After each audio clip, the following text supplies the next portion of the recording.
अस्सलाम वालेकुम। मैं हूं जाबिर बेग। आप देख रहे हैं यूट्यूब चैनल बेग टीवी। हज़रात, पिछले 3 दिनों में जो कुछ हुआ पाकिस्तान में वो आप सब तक उसकी खबर पहुंच चुकी है।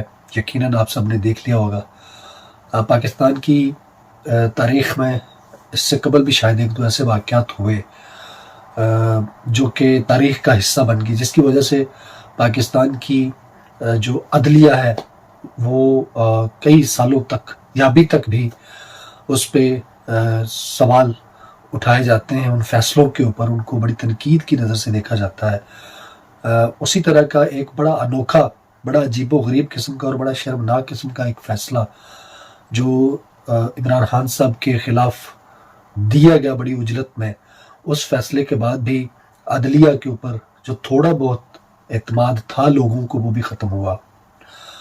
केस झूठा बनाया गया और उसके जितनी भी प्रोसीडिंग हुई, उस सारी प्रोसीडिंग का जो भी अखबार था वो ख़बरों के ज़रिए हमारे तक पहुँचता रहा, सोशल मीडिया के ज़रिए हमारे तक पहुँचता रहा और बड़ा ही अजीबो-गरीब किस्म का वो सारा जो मंज़रनामा हम देखते रहे, उसको देख के बड़ी शर्म भी महसूस होती थी कि ये सारा कुछ क्या सिर्फ़ अदलिया ही के जजेस कर रहे हैं या उनसे करवाया जा रहा है। अगर करवाया जा रहा है तो क्या सिर्फ वो सियासतदान करवा रहे हैं या उसके पीछे कोई और भी ताकतें कार फरमा है।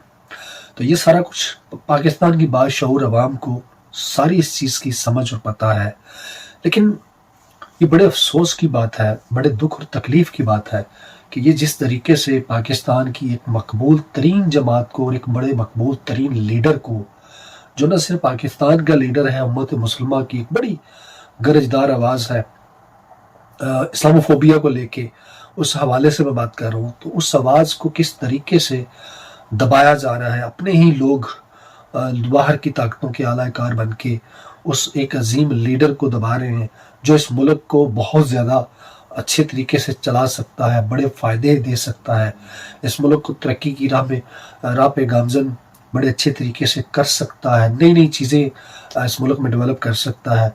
लेकिन उसको किसी ख़ास ज़िद की वजह से या मकसद की वजह से इस तरह के भौंडे किस्म के फ़ैसले करवा के उसको दीवार के साथ लगाया जा रहा है।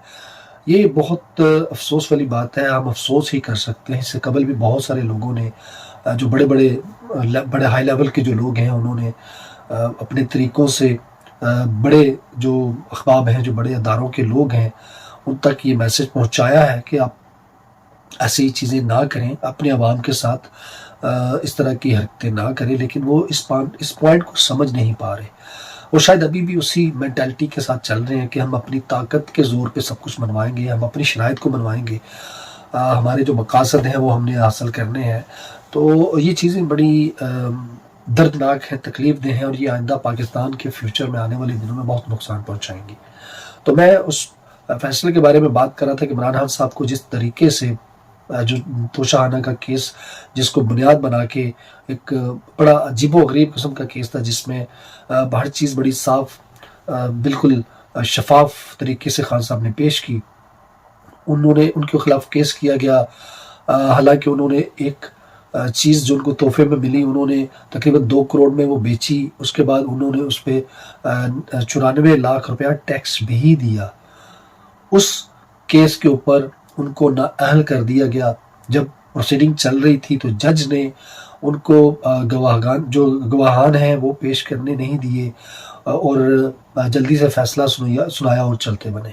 उनको खान साहब को 3 साल के लिए नाअहल कर दिया और फिर उसी वक़्त उनको खान साहब को एक बदतमीज़ी के साथ अरेस्ट किया गया, उनके घर की तोड़-फोड़ की गई और उनको वहाँ से गिरफ़्तार करके ले जाया गया। अब जाके वहाँ उनको अटक जेल में रखा गया। ये भी एक अलग सी एक बात है कि बड़ी तौहीन है एक एक्स प्राइम मिनिस्टर की कि उनको आप एक ऐसी जगह पे रख रहे हैं जहाँ पे एक आम इंसान रह ही नहीं सकता। बहरहाल ये एक बड़ी तकलीफ़ की बात है। अब वो जज जो हैं, वो जज साहब भाग के वहाँ से यहाँ यूके में तशरीफ़ लाए थे, हॉल सिटी के अंदर। वहाँ पे उन्होंने कुछ क्लासेस अटेंड करनी थी, लेकिन वहाँ पे उसकी बदकिस्मती से पाकिस्तान के यहाँ के जो ब्रिटिश बोर्न जो लोग हैं वो वहाँ पे पहुँच गए।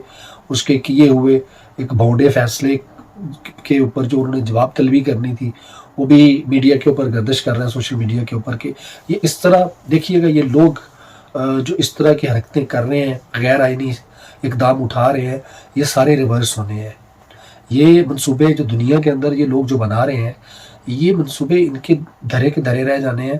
سب سے بڑا منصوبہ ساز اللہ ہے، اور اللہ تعالیٰ کی ذات پہ ہمیں صرف امید نہیں ہے، ہمیں پورا یقین ہے۔ اصل ایمان تو یہی ہے کہ اللہ کی ذات کے اوپر پورا یقین ہونا چاہیے۔ تو پورا یقین ہے کہ یہ جتنے بھی شیطانی یہ ٹولے ہیں، یہ جتنے بھی فرعونیت اور یزیدیت کے یہ جو مائنڈ رکھنے والے لوگ ہیں، انشاءاللہ تعالیٰ ان کے کیے ہوئے تمام تر فیصلے ریورس ہوں گے، اور یہ لوگ چیخیں مارتے ہوئے سنائی دیں گے۔ ان کا کڑا احتساب ہوگا، جہاں سے ان کا احتساب چھوٹا تھا وہ سلسلے وہیں سے جڑیں گے، اور یہ عبرت کا نشان بنیں گے۔